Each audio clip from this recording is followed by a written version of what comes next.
My very simple, small life started in Mumbai. And as I was growing up, I had a lot of questions about what I saw around me as poverty, as a kind of insensitivity in human beings. And as I grew up, I somehow arrived at a conclusion that the way we are behaving in cities is not the way we are supposed to be by nature. Nature has given us, blessed us with so much compassion, but somewhere on the way we lose it, and we get transformed into very selfish and not even selfish, self-centered humans, and also so materialistic and so callous in our behavior towards the planet that's giving us everything that we have. And I was trying to figure out, where does the basic good human nature get lost on its journey? And I kind of arrived at a conclusion that it's the education system that actually kills the human being in us and makes us operational humans, but essentially, emotionally, we are not human anymore. And so I felt I wanted to, become a human being again myself, and experience what a good human being is born with. And that the only way I could experience, I felt, was being in nature, because she's given birth to us and she will definitely show the way. So I think after in 1988, when I was in JJ and I used to travel a lot in the trains, it became very difficult for me to live in Bombay, because every day facing the conditions, looking at the poor, looking at the people who don't care about anything, was hurting me. So I decided to leave the city. I felt that if I've been gifted with this body, the human body, then it is my duty to look after it. And to look after it, the fundamental things that I need is a clean air, clean water, and clean food. So it was my duty to, give good things to my body. And the only way I felt I could do it was by growing my own food. So I kind of decided that I'm not going to live in the city. And I was looking, and I came to Auroville. And there I met my husband, and both of us decided to regenerate a piece of land that was totally degraded. Because we took it up as a challenge that if planet is really dying and everything is going to be lost, can we regenerate it? Can we regenerate it? And that would give hope to a lot of people. So and we didn't have much money, so we ended up buying land in dry arid region in Dharmapuri, and it was completely a wasteland. And over living here for the last 35 years, we've managed to see a forest grow over here. And while we were working, our children came in one by one, and I was looking at education again. And I came to understand that every human being is actually born. If you say, what is the purpose of life? The purpose of life is learning. So we are born to learn. But then we stop learning because very early somebody else takes over and we are taught.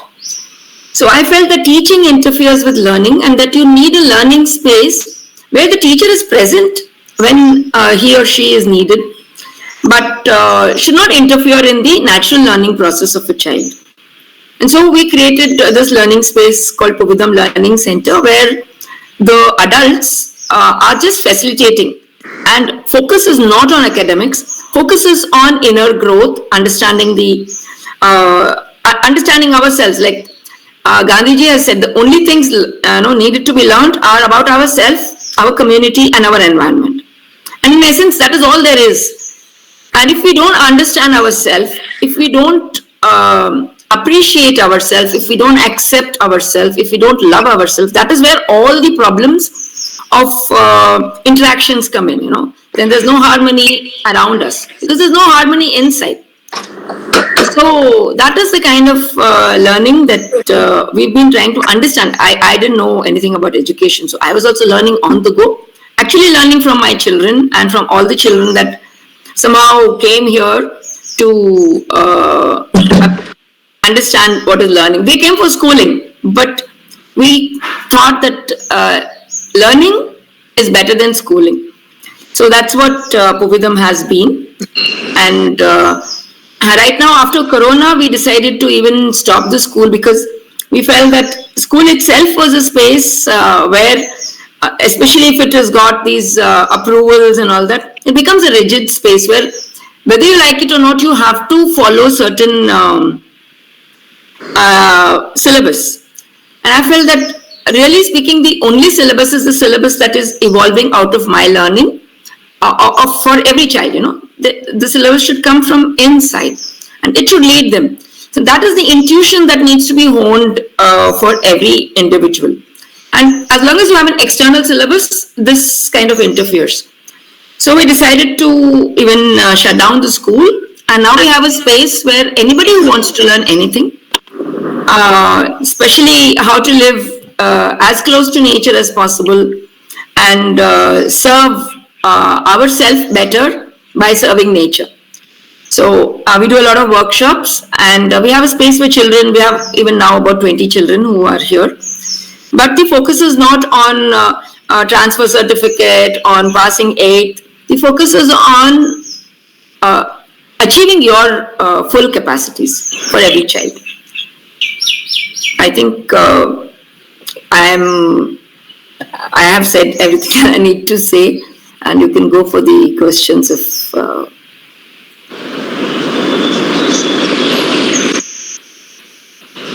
Yes, you have covered everything, ma'am, actually. It's a matter of experience. One has to be there at Puvidham to feel the whole thing, but you have given the gist of it. Very conversation has given that. And we'll probably over to the working group members for reflecting on our thoughts and our practices and on the workshops which she has been organizing it as such. In fact, I was very pleased to listen to her when she said that she does it for the parents, first to decondition, or that's a very unique thing where parents come there to learn for grooming their children in a better way. That's an interesting thing as such. Over to the working group members for the interaction, please. Meenakshi, namaskar. I am Saran Singh. I'm really impressed with your commitment, dedication, and other thing. As Madanji put rightly, we love to see the great work which you are doing, and we love to also join hands with you. Whether we can also join hands on education. Yes, definitely. Meenakshi, you might have heard about Nama School Foundation. But I would like to know what impact do you feel has been created by Nama School Foundation in Dharmapuri district, where the people of Dharmapuri, the students of Dharmapuri, teachers of Dharmapuri are aware of the activity which are being taken by Nama School Foundation? I actually am not aware, so I'm sorry. Okay. Second thing, Meenakshi, I would like to learn from you what we personally feel, and honestly what we feel, the PTA concept. Parents and teachers meeting normally takes place at least 3 or 4 times in a year. It's not happening like a PRA exercise, right? Participatory rule appraisal. So how to activate the PTA or the mother volunteers, which can be done in the schools at all levels. What I find out, the PTAs are just taking place how we can make it more creative, more effective, so that there can be a ownership. They can build some ownership of the community structures, community buildings which are being created by many NGOs, many corporates. Once the corporates put up the building there, there's nobody to take over, there's nobody to maintain them. The people invest for 25 lakhs in building the toilets. But if it's not being maintained by the community, then it becomes a very serious problem in Akshiji. Kindly throw some light on these 1 or 2 issues. I shall be grateful to you. Thank you. But my experience in public work is limited. But what I feel, I've been living in a village for the last 35 years, and I feel that uh, we do things for people without asking them what they want. It's just like in the schools, we do things for children without asking them what they want or what they feel is the way to go. So it's against the grain, against the natural grain of people. Oh, you want to do something, do it, and that's the problem I feel. Like if we are able to do real participatory approach, then it would be a very slow process, and people will have to be encouraged to speak. People are even afraid to express themselves. And even if when we ask people, people's responses are, how do you say, conditioned by the advertisements they see or conditioned by what, some other village has done somewhere. They're not looking at their particular condition, their particular situation and trying to evolve something out of that. Like a simple thing like doing a local resource study. That's not being done in any school. If you really want a school to be a functional unit of a community, it's the duty of the school to understand where we stand in terms of what resources we have. But that's not being done in any school. And that's not being encouraged. So even if you see like in our own village, when I came here in 92, we had a lohar, we had a carpenter, we had a barber, we had a chappal banane wala. We had all these people. Now none of them are in the village. They've all moved off to the city or they're doing some labor work or something. So we've lost all these skills. And now we have this thing that, there is skill development program from the government. But we are not retaining what we have. We are not conserving. And then we think we can create. The first step towards creation is conservation. First you see what you have. Then you see what can be done with that. Then you try and see how the village has been functioning for so many years. Then step by step it happens. If you have a pattern and you want to fit it on every village, definitely you're going to lose out on a lot of creativity from the people. And then people are like, okay, do what you want.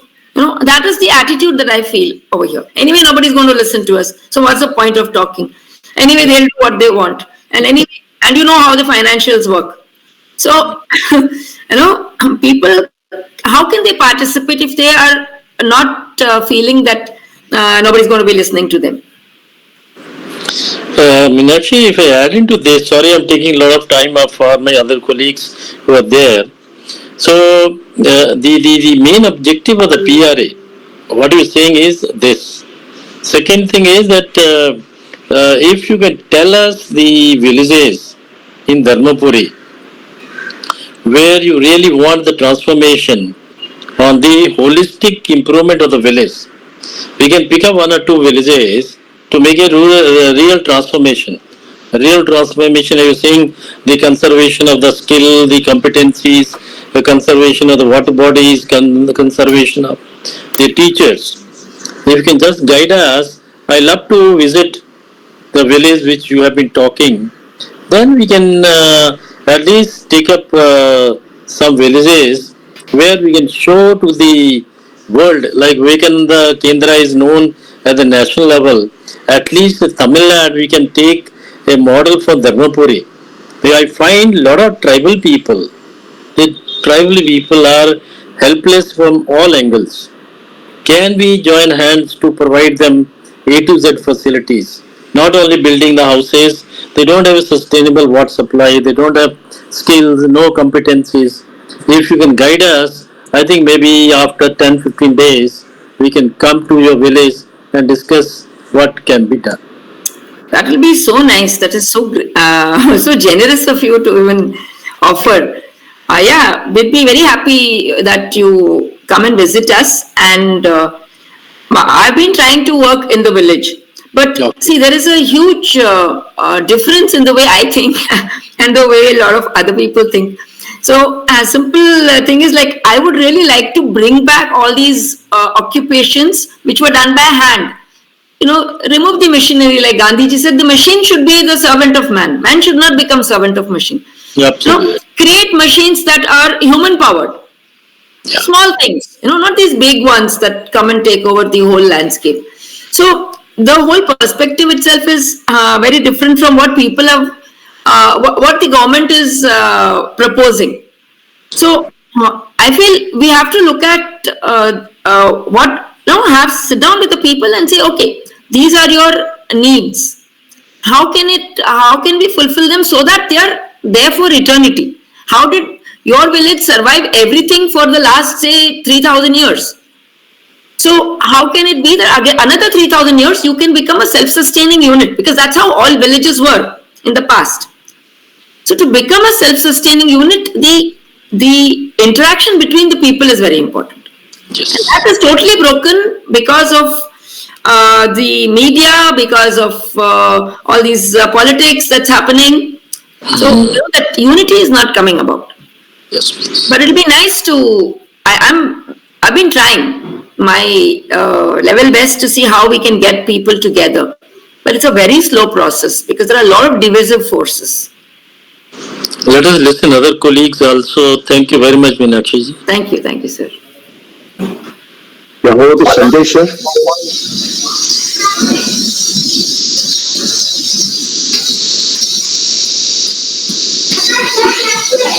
Meenakshi ji, this is Professor Sanjay Banerjee from Amita School of Business, and I have been associated with this working group for some time.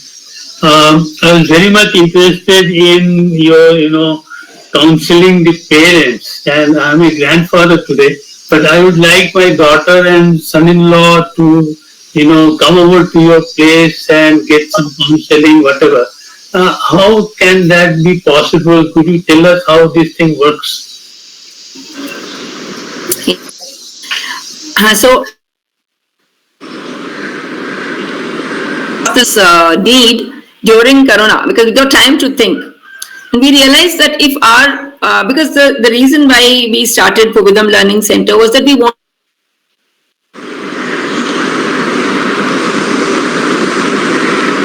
So not audible, Meenakshi ji. Didi, the line sometimes getting cut off, Didi, please. Your connectivity has some problem, I suppose. Yeah.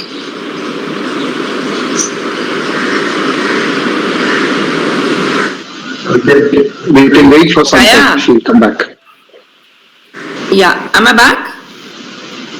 Yes. Yeah, you are back, ma'am. Go ahead. Okay, good.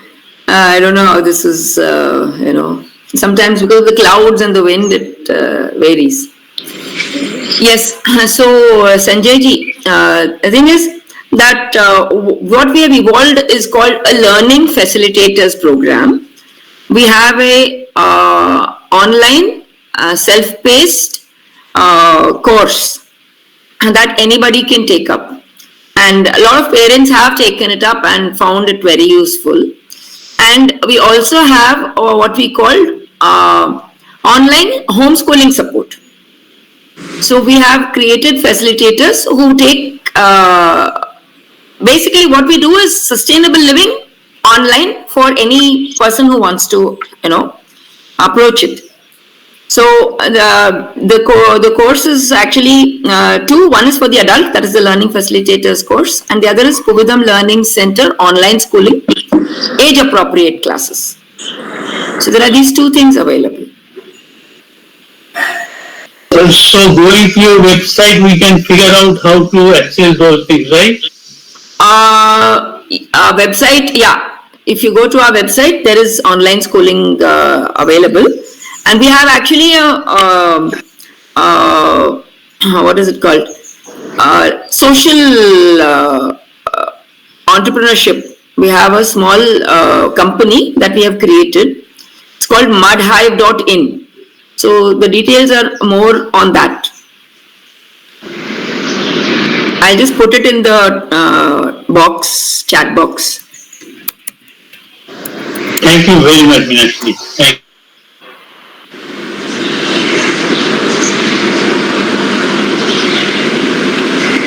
you. Over to others for the question, please.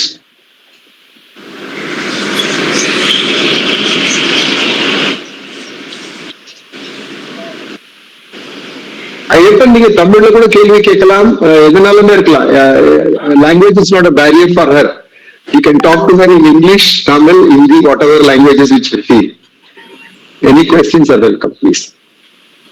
ஆமா, தமிழ்லயும் பேசுவேன், but கொஞ்சம் தவறுகள் வரலாம்.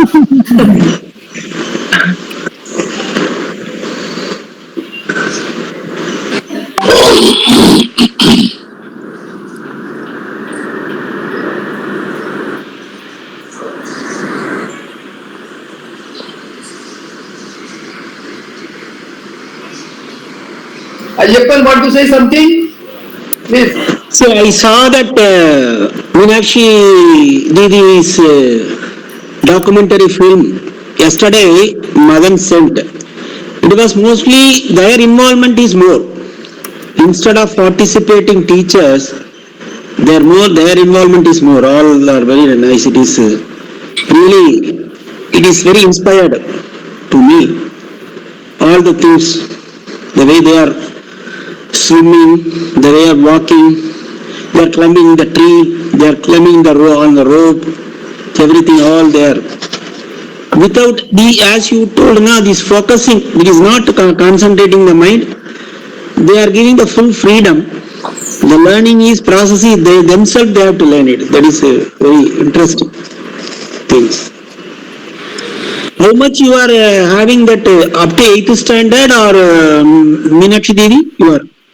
Your students are up to 8th standard or 9th, 10th? Is it there? Yes, sir. Actually, it depends on what the parents and the students want. So we have accreditation for NIOS, National Indian Open School, for 8th. And I actually believe that after 8th, up to 8th, like that is up to the age of around 14, children need, that is when their basic character is being developed and their moral sense is being formed, their intuition is being tuned. So up to 14, if they are, allowed to learn by themselves, then after that they can even enter any of the normal schooling systems, because that then cannot hurt them anymore. It's not going to reduce their self-confidence. Finally, that is it. If their self-confidence is high, if their empathy is high, and if their understanding of natural processes is good, then nobody can stop their learning. They can learn whatever they want. So that's what we normally do. But if there are some children who want to do their 10th also by NIOS and then continue and do, learn about farming or spinning, weaving, carpentry, we have all the basic setup. So they can come here and learn. At any age, people can come and learn. Meenakshi, here I have a question. Have you had some follow-up in terms of, these students kind of adjusting with the majority of the other students who are not brought up like this, and how do they cope with the society at large? Have you have any such sort of feedback from your past students? Oh yes, plenty. Because we've actually, by design, we have taken the children only up to 8th, and then we've integrated them into the system. They do very well. And in fact, we have had feedback from the schools where they're going, that they're very helpful. They don't get into squabbles and fights. They actually take initiative. In one school, 2 girls took initiative to go and clean the toilet, because otherwise it was unusable. So these kind of self-motivated action they do. So very proactive.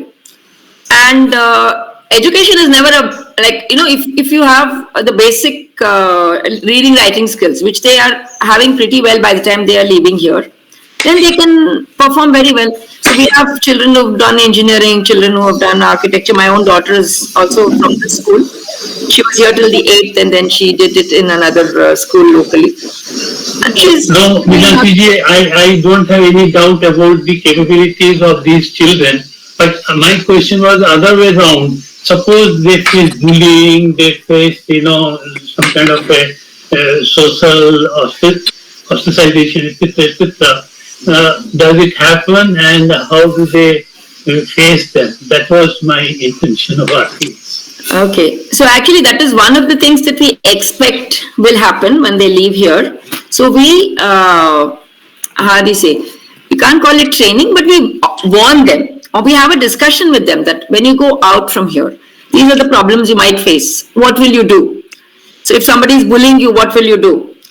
So in that sense, I'm very Gandhian. So if somebody is beating you up, take it, because that's the thing that will make sure that you're not perpetuating it. So if they're beating you, take it. Then ask them, what is it that you've done wrong that they are beating you? Why is it that they are abusing you in words? And we found that these techniques have worked. These children have not ever hit anyone.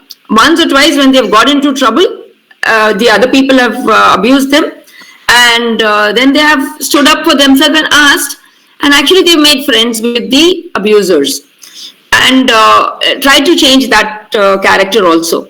That's the kind of confidence that the children leave from here. Great, great. Very happy to hear this. Thank you.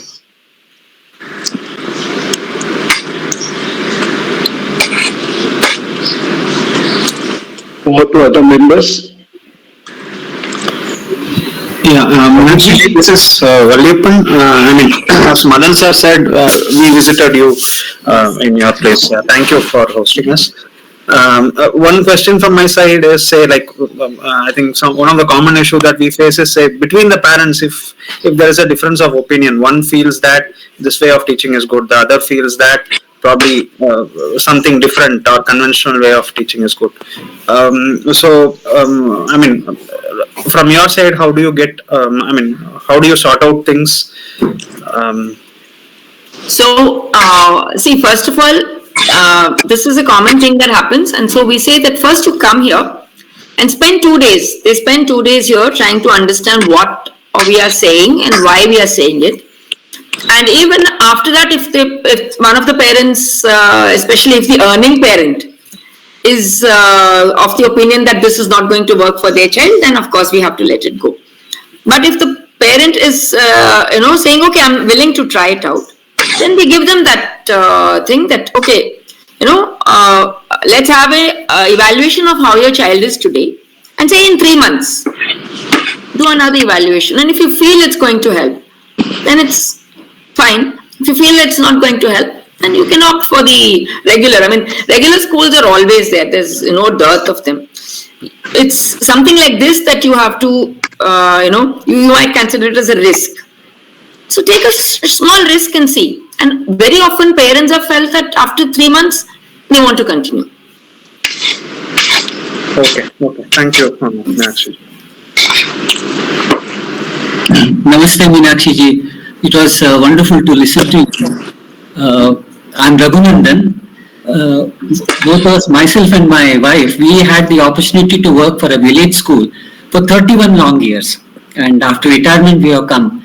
And Vasudevji happens to be a very intimate friend of mine. Mm-hmm. We were really sort of interested and sort of inspired when you said, it's the parents and the society that needs schooling. Schooling in your sense. The children actually are basically open and they are so curious about it, and only you should allow them to ask questions, and even if you don't have the answer, probably you should tell them, take them to the library, and that's what exactly we did. And most of the children in our school were first generation learners. So they didn't have even the knowledge of proper Hindi. It was in Rajasthan.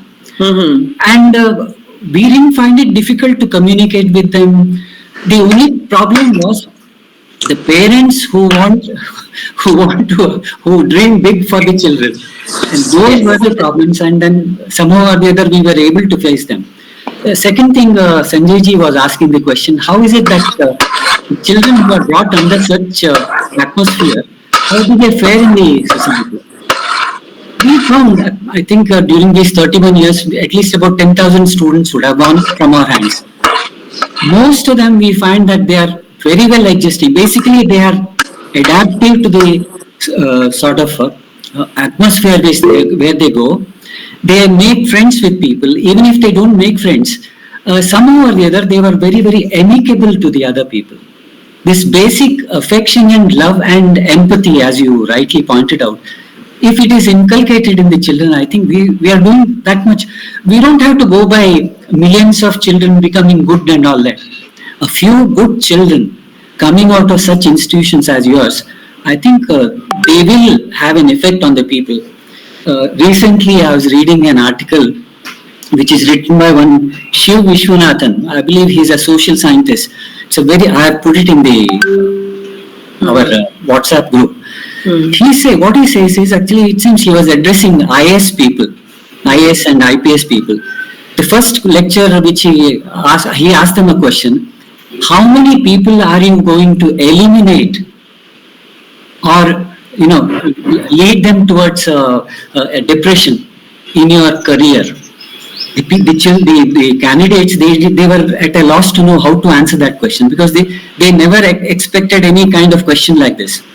Then he explained how this so-called development, which is currently under discussion and following, it's always basically it's violent.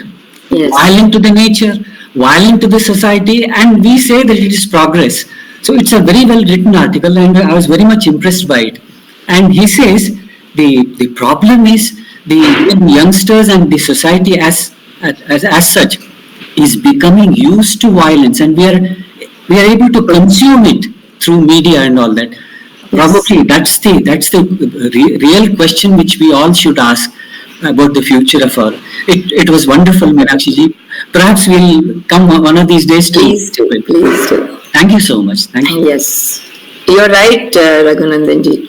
Actually, when children are allowed to learn, what really happens is their resilience is built. And then they are able to be in any environment and come out as a better human being everywhere. And that is what we've learned in the last 35 years. None of our kids have got into self-destructive habits. No smoking, drinking, none of these things touch them, because they are very much in connection with themselves, and they appreciate and love themselves. And I think this is what all real education should be doing. Make us understand that I am unique and I'm different, and I don't need to be compared with anybody else. Because like you were talking about violence, it's also individual who is suffering from this violence. A 3-year-old goes to the preschool and starts with violence. Where a child wants to just run around and move and see things, the violence is that you don't let them move. So that restriction becomes violence. This whole system is very it perpetuates violence. You are right, and we are learning to live with it, and that's very dangerous. What we tried to do, and probably what you are also trying to do, was to introduce values indirectly, because the present generation, it doesn't take big words. So if we are able to live those values, yes, they learn more quickly, and then it goes in deeply. And these core values, if we are able to follow in front of them, not to sort of show off or exhibit, but in real life, if we try to follow this, they do because they are very sensitive. Children are extremely sensitive. Yes. Thank you. Yeah, we become role models. It's really, that's what we need to be. Good. Thank you so much. Yeah, Sunil is there. We have Karthi, Vijay. Any reflections you would like to make?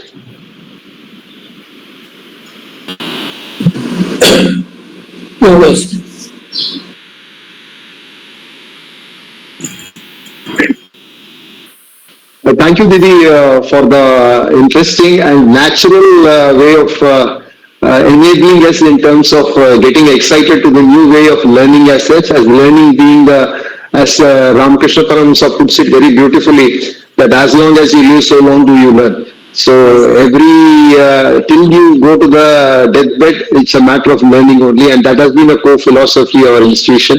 We really enjoyed your day of life, and moreover, the challenge which is you have been taking in a manner We also, I personally had a experience of being at Vivekananda Kendra and then Dan Foundation. But somehow in the scaling up things, we may lose certain things in terms of the quality or the principles which we have been holding dearer to the heart in the name of many things. But the way in which you have been living all this and yet bound by the natural things which a person has to do with the basically the conservative, that's really great. In fact, God willing, sometime God gives me an opportunity to learn more at being at your feet and to learn more things on that. That's a prayer which I, at this point of time, I live. And thanks to one and all for being a participants in this. And Didi is open she is always open for anyone to come over there and learn. And she has really been very promising. And with her, there is no question of application of mind. It is a question of heart being there and learning the whole thing. So there is no trying to make up nothing. Just you can be as you are. That's the freedom which she has given for any visitor, whoever comes there. Whoever goes there is a very natural feeling one gets out of that. And it has been a blessing. Whoever would like to do something in the field of education, it's a matter of a journey which they should pass through her. That's what my prayer to all of you as such. With this, I thank Didi for giving us this opportunity and a privilege for us to listen to all of you. All the people have listened to it. Definitely, they will take home the spirit which you have done. And thank you, Didi, for the time which you have given and made us very good. Over to Vasudevji for his final words. Thanks, Meenakshi ji. If possible, do visit Kanyakumari. Yes, definitely. I will get in touch with Madan and I will come. Thanks a lot. I think we should conclude with a prayer by our Raghu.